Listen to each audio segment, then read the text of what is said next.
তো আগতে micro' finance লোৱা 2021 চনলৈকে যিখিনি আছিলে আজি সমগ্ৰ অসমত আমাৰ মুখ্যমন্ত্ৰী ডাঙৰীয়াৰ নেতৃত্বত এই মাইক্ৰ' ফাইনেন্স লোনটো যিটো ন' ডিউজ চাৰ্টিফিকেট লোনটো ঋণটো পৰিশোধ কৰি যিটো চাৰ্টিফিকেট ডিষ্ট্ৰিবিউট কৰিব লাগে এই কাৰ্যসূচী লোৱা হৈছে আৰু বাক্সাত আজি 1719 গৰাকী যিসকলে মাইক্ৰ' ফাইনেন্সত লোন লৈছিলে তেখেতসকলে ন' ডিউজ চাৰ্টিফিকেটটো পাব আৰু ইয়াৰ পিছত তেখেতসকলে পুনৰ লোন ল'ব পাৰিব। আমি সকলো আনন্দিত হৈছোঁ যে 2021 চনত যি চৰকাৰ অসমত আহিল ডক্টৰ হিমন্ত বিশ্ব শৰ্মা ডাঙৰীয়াৰ নেতৃত্বত এইটো স্বাধীনতাৰ পিছত এইখনে চৰকাৰ যিখনে আমাৰ কম ইনকামৰ পৰিয়াল আৰু দৰিদ্ৰ পৰিয়ালসকলক অৰ্থনৈতিকভাৱে সকাহ দিয়াৰ কাৰণে আৰু লগতে অৰ্থনৈতিকভাৱে আগুৱাই লৈ যোৱাৰ কাৰণে বহুতখিনি আঁচনি হাতত লৈছে আৰু মুখ্যমন্ত্ৰী ডাঙৰীয়াৰ যিটো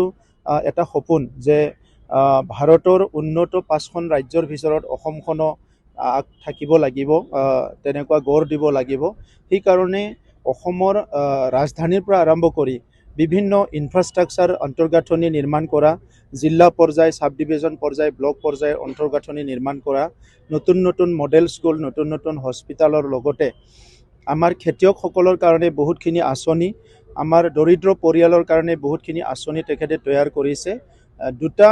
সকলোতকৈ ডাঙৰ আঁচনি ভাৰতবৰ্ষত হয়তো প্ৰথম হৈছে এটা হ'ল অৰুণোদয় য'ত নেকি আমাৰ মহিলাসকলে প্ৰথমতে যিবিলাক ডিভৰ্চ অবিবাহিত বা ডিজেবল আছিলে পিছত মানে আৰু কিছুমান বেমাৰৰ কাৰণে অন্তৰ্ভুক্ত কৰা হ'ল তেনেকুৱা 27 লাখ পৰিয়ালে ইতিমধ্যে অৰুণোদয়ৰ বেনিফিট হৈছে আৰু অহা বছৰত আৰু 5 লাখ এইটো ইনক্ৰিজ কৰা হ'ব আৰু এই ঋণ মাফ কৰা যে মাইক্ৰ' ফাইনেন্সৰ লোন লোৱাৰ কাৰণে বিভিন্ন পৰিয়ালবিলাক বিভিন্ন সমস্যাত আছিলে আৰু সেই মাইক্ৰ' ফাইনেন্সৰ যিটো ঋণটো মানে পৰিশোধ কৰি দিলে তেখেতসকলে নতুনকৈ আৰু নতুন কাম হাতত ল'ব পাৰিব চ' এইটো বহুত এটা মহানতাৰ এটা কাম